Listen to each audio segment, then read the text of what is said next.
Hi friends, ఆడదంటే అబల కాదు సబల అని నిరూపించి డేరింగ్ అండ్ డాషింగ్గా ముందుకు దూసుకుపోయిన ఒక విశిష్ట మహిళని ఈరోజు మీకు పరిచయం చేస్తున్నాను. ఆమె పేరు వేమేశ్వరి గారు. ఆమె పశ్చిమ గోదావరి జిల్లా గుండుగొల్లం అనే గ్రామంలో 1980 నవంబర్ 8వ తారీఖున జన్మించారు.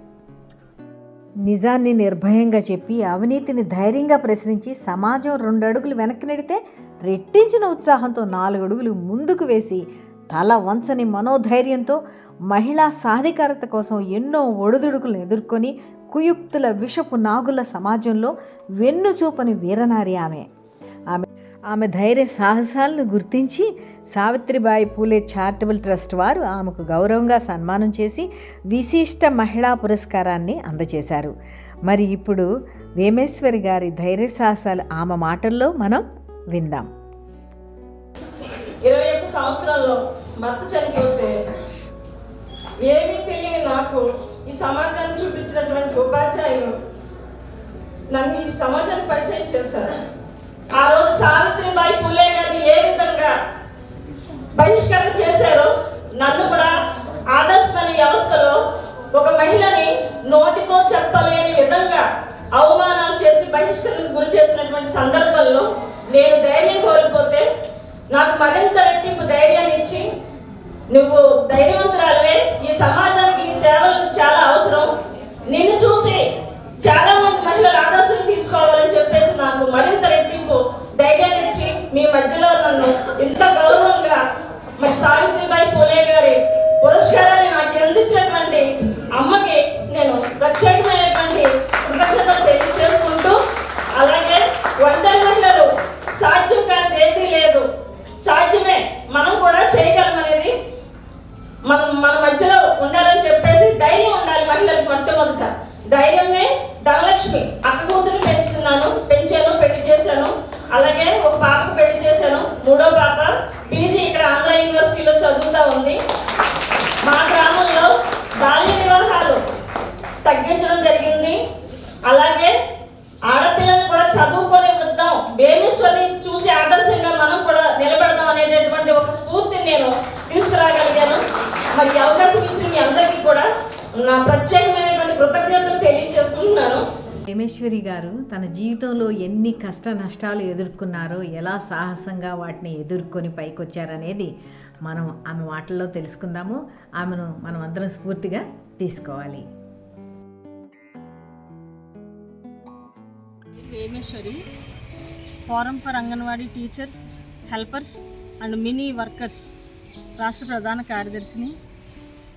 నేను పశ్చిమ గోదావరి జిల్లా గుండుగోలంలో జన్మించాను. 1980లో జన్మించాను. మా నాన్నగారు చేనేత కుటుంబంలో జన్మించినప్పటికీ కూడా ఆయుర్వేదం మీద ఆయనకి పెద్ద మక్కువతోటి ఆయుర్వేద వైద్యాన్ని చాలా ఇంట్రెస్ట్గా నేర్చుకొని ఆయుర్వేద డాక్టర్గా పెంపొందించినటువంటి గొప్ప వ్యక్తి ఆయన. నేను పుట్టుకతోటే చూపు లేని పరిస్థితుల్లో జన్మించాను. మా తల్లిదండ్రులకి కూడా డాక్టర్లందరూ కూడా ఈ పాపకి కళ్ళు రావు, చూపు లేదు, గుడ్డిది అని చెప్పేసి సర్టిఫికెట్ ఇచ్చినా కూడా మా నాన్నగారు ధైర్యం కోల్పోకుండా నా కూతురికి నేను నేర్చుకున్నటువంటి ఆయుర్వేద వైద్యంతో కళ్ళు రప్పించి ఈ ప్రపంచానికి చూపిస్తానని చెప్పేసి ఛాలెంజ్గా ఆయన నేర్చుకున్నటువంటి ఆయుర్వేద వైద్యాన్ని నా కళ్ళ కోసం మళ్ళీ తిరిగి ప్రారంభించినటువంటి పరిస్థితి. నాకు ఆయన చేసినటువంటి మేలు ఈ ప్రపంచంలో ఒక తండ్రి కూతురికి ఏమిచ్చిన కానుక అంటే నా కళ్ళుని అద్భుతంగా నన్ను ఈ ప్రపంచానికి చూపించినటువంటి గొప్ప వ్యక్తి ఆయన. అలాగే నా బాల్యంలో కూడా నేను అనేక రకాలైనటువంటి ఇబ్బందులు ఎదుర్కొన్నాను, కష్టాలు ఎదుర్కొన్నాను. ఒక బాల కార్మికురాలుగా నేను జీవించినటువంటి పరిస్థితి, మూఢనమ్మకాలకి నేను గురైనటువంటి పరిస్థితి, లింగ వివక్షకి గురైనటువంటి పరిస్థితి. అయినా కూడా నేను ధైర్యం కోల్పోలేదు. ఏ రోజు కూడా నా పసిప్రాయంలోనే నేను చాలా ఆత్మస్థైర్యంతో అనేక వివక్షని ఈ సమాజం నుంచి నేను ఎదుర్కొన్నటువంటి పరిస్థితి.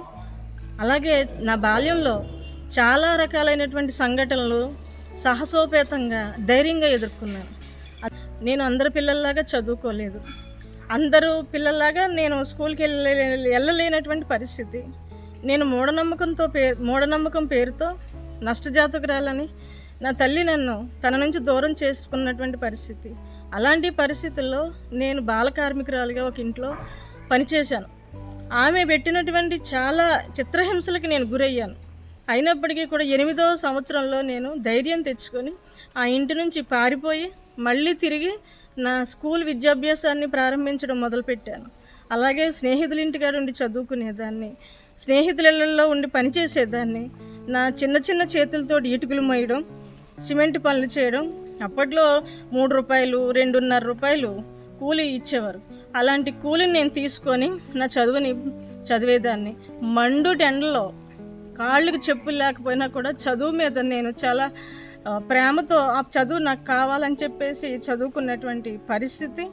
ఇలాంటి నేపథ్యంలోనే తల్లిదండ్రుల నుండి కూడా నేను అనాథలా పెరిగినటువంటి ఎన్నో సంఘటనలు నన్ను కలిచివేశాయి. అయినా కూడా ఆ బాల్యంలో నేను ఎదుర్కొన్నటువంటి సంఘటనలో కొన్ని మీకు చెప్తాను. ఏంటి అంటే, నేను స్కూల్ టైంలో చదువుకున్నప్పుడు హై స్కూల్లో అక్కడ ఒక ఉపాధ్యాయుడు మా ఆడపిల్లల్ని మిస్బిహేవియర్ చేసినప్పుడు ఆడపిల్లలందరూ కూడా ఆయన ఒక మాస్టారు ఆయన ఈ విధంగా మాట్లాడారని చెప్పేసి వాళ్ళలో వాళ్ళు మౌనంగా ఉన్నారు తప్ప పై స్థాయికి చెప్పలేనటువంటి పరిస్థితి. అప్పుడు నేను మా ధైర్యం చేసి హెచ్ఎం గారికి చెప్పాను, మేడం గారు పలానా మాస్టర్ మమ్మల్ని ఈ విధంగా మాట్లాడారు అని చెప్పేసి చెప్పగానే ఆమె వెంటనే రెస్పాండ్ అయ్యి కోపంతో వెళ్ళి మమ్మల్ని అందరినీ కూర్చోబెట్టి మాట్లాడినప్పుడు వాస్తవం చెప్పగానే ఉదయం నేను ఇచ్చినటువంటి కంప్లైంట్కి మధ్యాహ్నమే ఆయన్ని బాయ్స్ హై స్కూల్కి ట్రాన్స్ఫర్ చేసి అక్కడ ఉన్నటువంటి మహిళా ఉపాధ్యాయురాల్ని ఈ హై స్కూల్కి ట్రాన్స్ఫర్ చేసినటువంటి పరిస్థితి. అంతేకాదు, నేను చదువుకున్నప్పుడు హాస్టల్లో అక్కడ వార్డెన్ గారు పెట్టవలసినటువంటి మెనూని సక్రమంగా పెట్టేవారు కాదు. అలాంటి పరిస్థితుల్లో నేను మా స్నేహితురాలు ఇంటికి వెళ్ళినప్పుడు అక్కడ కొంతమంది అభ్యుదయవాదులు కనిపించినప్పుడు, మాకు ఈ విధంగా భోజనం పెడుతున్నారండి, పురుగులన్నం మేము తినలేకపోతున్నాం, ఏరుకొని తింటామన్నా కూడా మాకు అవకాశం ఇవ్వట్లేదు, మాకు మెనూ ప్రకారం భోజనం లేదు అని చెప్పేసి కంప్లైంట్ చేయగానే వాళ్ళు ఒకరోజు సడన్గా మా హాస్టల్కి వచ్చి చూసినటువంటి పరిస్థితి. చూసి వార్డెన్ గారిని తిట్టడం జరిగింది. ఆమె నా మీద కోపం పడడం జరిగింది. నన్ను దెబ్బలు కూడా కొట్టారు. అయినా కూడా నేనేం భయపడలే. ఆ రోజుల్లో నేను కంప్లైంట్ చేసిన తర్వాత ఆమె నన్ను చాలా ఇబ్బందులు గురి చేసింది. అయినా కూడా హాస్టల్లో నేను ఒక్కరిదాన్నే పాస్ అయ్యాను 7th క్లాస్లో. ఆ తర్వాత మా నాన్నగారు మేము ఉండేటటువంటి మా గ్రామం నుంచి వేరే గ్రామానికి ఆర్థికంగా ఆయన అక్కడ అనేక ఇబ్బందులు పడి వ్యాపారంలో నష్టపోయి స్నేహితుల దగ్గర మోసపోయి కుటుంబంలో చాలా ఇబ్బందులు ఎదుర్కొని నన్ను తీసుకొని వేరే గ్రామం, ఇప్పుడు ప్రజెంట్ మేము ఉంటున్నటువంటి ప్రతిపాడు మండలం వమ్మంగి గ్రామానికి వెళ్ళిపోయినప్పుడు అక్కడ కొంతమంది రైతులు అలాగే గ్రామస్తులు అందరూ కూడా మా నాన్నగారిని ఆదరించడం జరిగింది. ఆయన చేనేత కుటుంబంలో పుట్టినప్పటికీ కూడా రైతుల కోసం ఆయన బోర్లు బాగు చేయడం నేర్చుకున్నారు, అలాగే వైద్యం చేయడం నేర్చుకున్నారు. ఆయన అందరూ కూడా డాక్టర్ గారు అని చెప్పేసి పిలిచేవారు. అదే గ్రామంలో మహిళలు అంటే ఆడపిల్లలు చదువుకోలేని పరిస్థితి. ఆ గ్రామంలో ఆడపిల్లలు బయటకు వచ్చి హై స్కూల్కి వెళ్ళాలంటే భయం. అదే గ్రామంలో నేను మొట్టమొదటి సైకిల్ తొక్కినటువంటి వ్యక్తిని. అలాగే హై స్కూల్లో చదువుకునే రోజుల్లో కొంతమంది మగపిల్లలు సీనియర్స్ మా ఆడపిల్లలందరినీ కూడా ర్యాగింగ్ చేస్తూ ఉంటే మేము చాలా ఇబ్బంది పడ్డాం. అయినప్పటికీ కూడా నేనే ధైర్యం చేసి మేము ఒక తోటలో నుంచి బయటకు వస్తూ ఉంటే ఈ ర్యాగింగ్ని మేము తట్టుకోలేక నేనే రోడ్డు గడ్డగా నుంచొని పోలీసులు వెళ్ళిపోతూ ఉంటే వాళ్ళని ఆ టైంలో ఆఫ్ చేసి నేను కంప్లైంట్ చేస్తే వెంటనే వాళ్ళు రెస్పాండ్ అయ్యి ఆ పిల్లల్ని బట్టలు ఒడదీసి కొట్టించినటువంటి పరిస్థితి. ఆ సందర్భంలోనే గ్రామస్తులందరూ కూడా ఈ ఆడపిల్లలు చదువుతున్నారు, సక్రమంగా ఉండట్లేదు కాబట్టి ఈ అమ్మాయిని స్కూల్కి రానివ్వద్దని చెప్పేసి గ్రామంలో చాలామంది పెద్దలు నా మీద కంప్లైంట్ చేస్తే మాస్టర్ కూర్చోబెట్టి ఆ తప్పు చేసిన పిల్లలందరినీ దెబ్బలాడి, మీ అక్క చెల్లెలను అయితే మీరు అలా హెరాస్మెంట్ చేస్తారా, ఈరోజు మీ వల్ల ఆ అమ్మాయి స్కూల్కి రాకూడదని చెప్పేసి చెప్తున్నారు, కానీ మీరు చేసినటువంటి తప్పు ఏంటి అనేది మీరు సరి చేసుకోవాలని చెప్పినప్పుడు ఆ పిల్లలందరూ కూడా తప్పును అంగీకరించడం జరిగింది. ఈ నేపథ్యంలోనే మా నాన్నగారు భయపడి నాకు బాల్య వివాహం చేశారు 9వ తరగతిలోనే. బాల్య వివాహం చేసినప్పుడు ఈ బాల్య వివాహం అనంతరం స్కూల్ చదువు అయిపోద్దని చెప్పేసి నేను చాలా బాధపడ్డాను. అయినా కూడా మా అత్తోరింట్లో ఉండి నేను ధైర్యం చేసి ఆ రోజుల్లో హై స్కూల్కి వెళ్ళినటువంటి పరిస్థితి. 10వ తరగతి చదివాను నేను. ఆ 10వ తరగతి చదివినప్పుడు నేను స్కూల్కి వెళ్తుంటే ఒక వింత జంతువుని, అంటే ఒక వింత మనిషిని చూసినట్టుగా చూసేవారు ఆ రోజుల్లో. అంటే బయటికి వచ్చినటువంటి పరిస్థితి లేదు, ఆడపిల్లలు చదువుకునే పరిస్థితి లేదు. అలాంటి సాహసోపేతమైనటువంటి ధైర్యంగా నేను ముందుకెళ్ళేదాన్ని. అలాగే నా కుటుంబ వ్యవస్థకు సంబంధించి కుటుంబంలో నా భర్త, అలాగే నా పిల్లలు, నాకు 2 ఆడపిల్లలు, అలాగే మా అక్క చనిపోయారు. మా అక్క చనిపోయినప్పుడు కూడా ఆమెకు ఒక ఆడపిల్ల, ఆ పిల్లని మా కుటుంబ సభ్యులు ఎవరూ కూడా పెంచడానికి ఇష్టపడలేనటువంటి పరిస్థితి. నాకు 2 ఆడపిల్లలు ప్లస్ ఆ పాప, 3 ఆడపిల్లలు. ఆ బిడ్డలు కూడా నా పిల్లలు అని చెప్పేసి నేను తీసుకొచ్చి పెంచడం జరిగింది. దాని మీద కూడా నేను చాలా వ్యతిరేకత, కుటుంబంలో కూడా ఇబ్బందులు ఎదుర్కొన్నాను. ఎందుకోసమంటే ఈ సమాజంలో ఆడపిల్లని ఎంత చిన్న చూపు చూస్తుంది, ఎంత వివక్షకి గురి చేస్తుంది అనేది నేను చిన్నప్పటి నుంచి మానసికంగా పడ్డాను. కాబట్టి ఆ పరిస్థితి ఆ పాపకి రాకూడదని చెప్పేసి నేను ధైర్యం చేసి సమస్యలు ఎదుర్కొన్నాను, కాదనట్లేదు. కానీ ఆ పాపని ఒక ఆదర్శంగా తీర్చిదిద్దాలని లక్ష్యంతో తీసుకొచ్చాను. అలాగే తీర్చిదిద్దగలిగాను. మరో కోణంలో అనుకోని పరిస్థితుల్లో కాలం నాకు ఒక రకమైనటువంటి పరీక్ష పెట్టినప్పుడు నా 21 సంవత్సరాల వయసులో నా భర్త చనిపోతే నాకు ఇచ్చినటువంటి ఆస్తి ఎంత అంటే, ఆయన చనిపోయిన టైంకి 50 రూపాయలు. ఈ 50 రూపాయలు పిల్లలు నా మీద ఆధారపడ్డారు. నా వయసు 21 సంవత్సరం. అయినా కూడా నేను ధైర్యం కోల్పోలేదు. ఏ రోజు కూడా నా దగ్గర నుంచి ఈ ధైర్యం కోల్పోతే నేను ఈ పిల్లల్ని ఎలా పెంచగలను అనేటువంటి ఒక ధైర్యాన్ని నేను తెచ్చుకోగలిగాను. ఆ వయసులో అప్పట్లో 800 రూపాయలకి నేను బ్రిడ్జ్ స్కూల్లో పనిచేసేదాన్ని, ఈ పిల్లల్ని పెంచుకునేదాన్ని. ఈ పిల్లల్ని పెంచుకొని ఆ స్కూల్లో పనిచేసిన నేపథ్యంలోనే నన్ను అంగన్వాడీ ఉద్యోగం వేయించడం కోసం మా గ్రామస్తులందరూ కూడా ఈ పాప మన ఊళ్ళో ఉండాలి, మన ఆడపిల్ల, మన ఇంటి ఆడపిల్ల అని చెప్పేసి అక్కడి నుంచి తీసుకొచ్చి వమ్మంగిలో అంగన్వాడీ ఉద్యోగం మా గ్రామంలో వేయించడం జరిగింది. చాలా యాక్టివిటీస్లో పాల్గొన్నాను. యూనియన్ చేసే ప్రతి కార్యక్రమాల్లో కూడా నేను పాల్గొనేదాన్ని. ఈ నేపథ్యంలోనే అక్కడ కొంతమంది అధికారులు ఈ జీసీబీఎస్ బాండ్లు తగలపెట్టడం, ఆవుదగలు పాల్పడడం, ఇవన్నీ చేసిన నేపథ్యంలో నేను ప్రశ్నించాను. ఆడపిల్లలకి ఇచ్చినటువంటి బాండ్లని తగలపెట్టవలసిన అవసరం ఏమొచ్చింది మీకు? పైపెచ్చి మీరు చేస్తున్నటువంటి అక్రమాలు, అవినీతి నేను వదిలిపెట్టేది లేదని చెప్పేసి అప్పట్లో జిల్లా కలెక్టర్ గారికి నేను ఆ వీడియో, అలాగే వాళ్ళ మీద వాళ్ళు చేస్తున్నటువంటి ఆరోపణలను కూడా నేను పై స్థాయికి తెలియచేయడం జరిగింది. దీని మీద అధికారులు కూడా నా మీద కేసులు పెట్టడం జరిగింది. నాతో పాటు 4గురిని ఇందులో కేసులో కూడా మేము 4గురిని తిరుగుతూ ఉన్నాము. ఇప్పటికీ కూడా కేసు నడుస్తూనే ఉంది. అయినా కూడా నేను భయపడలేదు. 13 సంవత్సరాల నుంచి కూడా మేము ఈ కేసులో తిరుగుతున్నాం. కానీ అప్పుడు ఆ కలెక్టర్ గారే స్పందించి అక్కడ అవినీతి చేస్తున్నటువంటి అధికారులను సస్పెండ్ చేయడం జరిగింది. వాళ్ళని వేరే చోటకి ట్రాన్స్ఫర్ కూడా కొంతమందిని చేయడం జరిగిన పరిస్థితి. ఆ క్రమంలోనే ఒక అధికారి నా మీద లైంగిక వేధింపులకి పాల్పడిన సందర్భంలో నేను చాలా మనస్తాపం చెంది అప్పుడు ఏదో చిన్న ఉద్యోగం, నా పని నన్ను చేసుకొనివ్వకుండా, అతని వయసుతో కూడా సంబంధం లేకుండా నా మీద లైంగిక వేధింపులకి పాల్పడినప్పుడు నేను చాలా ధైర్యం చేసి నేను అప్పుడు జిల్లా కలెక్టర్కి కంప్లైంట్ చేశాను. ఆ అధికారి మీద ఆర్డీఓ ఎంక్వైరీ కూడా వేసినా కూడా నన్ను చాలా బెదిరింపులు చేశారు. కానీ నేను భయపడలేదు. నాకు న్యాయం కావాలి అని చెప్పేసి అన్నప్పుడు నాకు న్యాయం జరిగింది. అతన్ని కూడా అక్కడి నుంచి సస్పెండ్ చేయడం జరిగింది. ఇదే కోణంలో నన్ను గుర్తించింది రాష్ట్ర కేంద్రం. ఒక ఆదర్శవంతమైన వ్యవస్థ అని నేను నమ్మాను. గుర్తించి ఆ ప్రాజెక్టు స్థాయి నుంచి నన్ను రాష్ట్ర స్థాయికి తీసుకొచ్చి ఎక్కడ సభ్యత్వం లేనటువంటి కొన్ని జిల్లాలు, వెనకబడినటువంటి జిల్లాలు, అలాగే సభ్యులు అప్పట్లో రాజకీయ వేధింపులకి గురవుతూ ఉండేవారు కార్యకర్తలు కూడా, అలాంటి జిల్లాలని నాకు బాధ్యతగా అప్పగించి పని చేయించుకోవడం జరిగింది.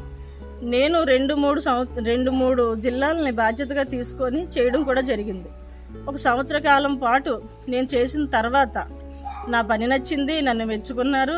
నేనేం పదవులు అడగలేదు, కానీ వాళ్ళే గుర్తించి నాకు పదవి ఇవ్వడం జరిగింది, పని చేయించుకోవడం జరిగింది, ఆ జిల్లాల బాధ్యతలు అప్పగించడం జరిగింది. ఈ నేపథ్యంలోనే నేను సొసైటీకి సంబంధించినటువంటి కొన్ని ఇబ్బందులు, అందులో జరుగుతున్నటువంటి కొంత అవకతవకల్ని నేను ప్రశ్నించడం జరిగింది. అలాగే అక్కడ జరుగుతున్నటువంటి అవినీతిని నేను ప్రశ్నించడం జరిగింది. ఇది కరెక్ట్ కాదని చెప్పేసి నేను ప్రత్యక్షంగా చూశాను. క్రింద స్థాయికి కమిటీకి ఫిర్యాదు చేసినప్పుడు వాళ్ళు పట్టించుకోలేదు, పై స్థాయి ఫిర్యాదు చేసినప్పుడు పట్టించుకోలే. ఆ పై స్థాయికి కూడా నేను పోరాటం చేసి ఇదిగో ఈ విధంగా కార్మికుల డబ్బులు మిస్ అవుతున్నాయి, వీటి మీద ప్రత్యేక విచారణ చేయించండి. అలాగే కొంతమంది అగ్రనాయకులు అనైతికమైనటువంటి పనులు చేస్తూ ఉన్నారు. అలాగే రాష్ట్ర కేంద్రంలో పనిచేస్తున్నటువంటి ఒక మహిళ మీద కూడా లైంగిక దాడులు జరుగుతూ ఉన్నాయి. అసలు భద్రత లేదు, రక్షణ లేదు. మరి ఈ విధంగా జరుగుతూ ఉంటే సమాజంలో మరి మహిళల కోసం ఏం మాట్లాడుతున్నారు అని చెప్పేసి నేను పై కమిటీకి ఫిర్యాదు చేయడం జరిగింది. అయినా కూడా ఎన్ని కమిటీలకి ఎంత విన్నపం చేసుకున్నా 7 సంవత్సరాల పాటు సుదీర్ఘమైన పోరాటం చేశాను. నేను మామూలు పోరాటం చేయలేదు. ఒక ఆదర్శవంతమైన వ్యవస్థలో ఒక మహిళని ఏ విధంగా మాట్లాడకూడదో అంతకన్నా దుర్మార్గంగా నా మీద తప్పుడు ప్రచారం చేశారు. సాటి మహిళలే మణిపూర్ ఘటన మూర్ఖులు చేశారు, కానీ ఆదర్శవంతమైన వ్యవస్థలో ఒక మహిళని ఈ విధంగా తప్పుడు ప్రచారం చేసి ఏ కారణము లేకుండా కనీసం ఒక నోటీస్ కూడా ఇవ్వకుండా బయటికి దుర్మార్గంగా నెట్టివేయబడడం అనేది చాలా అన్యాయం. అలాగే నన్ను ఉద్యోగం మానిపించి తీసుకొచ్చారు. నేను ఉద్యోగం చేసుకున్న దాన్ని నువ్వు రావాలి, సంఘం కోసం పనిచేయాలి, వ్యవస్థలో పనిచేయాలని తీసుకొచ్చారు. మరి నా ఉద్యోగం నాకు ఇప్పించండి అంటే ఇప్పించలేని పరిస్థితి. పోనీ నన్ను పని చేయనివ్వండి, మీరు చేయడానికి ఏం అర్హతలు ఉన్నాయి, నేను ఆ పని చేయడానికి ఏం అర్హత లేదు, నేను చేసే తప్పేంటని చెప్పేసి పదే పదే పదే పదే ఎన్నిసార్లు మొరపెట్టుకున్నా కూడా స్పందించినటువంటి నాదుడే కరువాయ. నిర్దాక్షిణ్యంగా ఒక ఒంటరి మహిళ మీద దుర్మార్గంగా దాడి చేసినటువంటి ఘన చరిత్ర కలిగినటువంటి వ్యవస్థలో నేను పనిచేస్తున్నానని చెప్పేసి నాలో నేనే చాలా బాధపడినటువంటి పరిస్థితి. అలాగే నేను ఈ రోజున ఆ రోజు కుంగిపోకుండా ఈరోజు మహిళల కోసం మాట్లాడాలి, మహిళలకి విషయం ఏంటన్నది తెలియాలి, అక్కడ జరుగుతున్నటువంటి కార్మిక సంఘాల ముసుగులో జరుగుతున్నటువంటి దోపిడీ ఏమైతే ఉందో ఆ చీకటి కోణాన్ని సమాజానికి చూపించాలని చెప్పేసి నేను నా ప్రాణాలు సైతం లెక్క చేయకుండా నేను సోషల్ మీడియా ద్వారాగా, వినతిపత్రాల ద్వారాగా, పై కమిటీకి సోషల్ మీడియా ద్వారాగా సమాజానికి తెలియచేశాను. నా ధైర్యాన్ని కోల్పోలేదు, ఏ రోజు నేను బాధపడలేదు. ఎందుకోసము అంటే నాలాగా మరో కార్యకర్త బలి కాకూడదని, నాలా మరొక మహిళ జీవితం బలవకూడదని, ఎవరు కూడా ధైర్యాన్ని విడవకూడదని చెప్పేసి నేను మహిళలకు మరొకసారి వినతి చేస్తూ ఉన్నాను. అలాగే ఆడపిల్లల్ని నేను ఎంతో ఆదర్శంగా పెంచాను. ఈ సభ్య సమాజం చాలా చిన్న చూపు చూస్తుంది ఆడపిల్లలంటే, అందులోనూ ఒంటరి మహిళలంటే కనుక చాలా చిన్న చూపు, అందులోనూ భర్త లేని వైధవ్యం ఉన్నటువంటి మహిళలంటే ఈ సమాజం వాళ్ళ మీద చూపిస్తున్నటువంటి వివక్ష ఎంత దుర్మార్గంగా ఉంటుందన్నది నేను ప్రత్యక్షంగా అనుభవించాను. అయినా కూడా నేను ఈ రోజుకి ధైర్యం కోల్పోలేదు.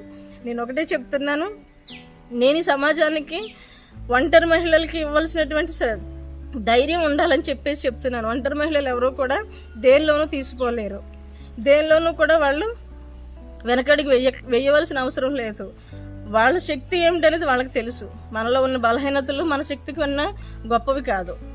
అలాగే నేను ఇంత సంఘటనలు జరిగి నా జీవితంలో అనేక చీకటి కోణాలను ఎదుర్కొంటూ అనేక సమస్యలు, అనేక కష్టాలు, అనేక కన్నీళ్లు, అనేక అవమానాలని కూడా నేను ఎదుర్కొంటూ తిరగబడి ఈరోజు మళ్ళీ మన కోసం మన సంక్షేమం కోసం మనం అని చెప్పేసి ఈరోజు సమాజం కోసం నేను మళ్ళీ తిరగబడి మహిళలకి న్యాయం కావాలి.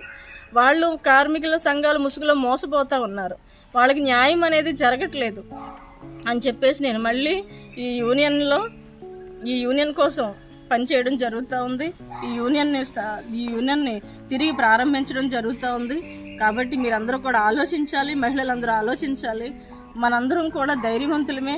ఆడపిల్లల్ని బ్రతకనిద్దాం, ఆడపిల్లలకి చదువు చెప్పిద్దాం, అలాగే సమాజంలో ఉన్నటువంటి ఒంటరి మహిళలకి చేయూతనిద్దాం, అలాగే వితంతు వివాహాలను కూడా ప్రోత్సహించాలని చెప్పేసి నేను మీ అందరినీ కోరుతూ ఉన్నాను. మహిళల్ని కించపరచకండి. సమాజంలో ఉన్నటువంటి ఒంటరి మహిళలకి కొంచెం చేయూతనిస్తే చాలు, వాళ్ళు చాలా గొప్పవాళ్ళు అవుతారు, వాళ్ళు చాలా ధైర్యవంతులు అవుతారు.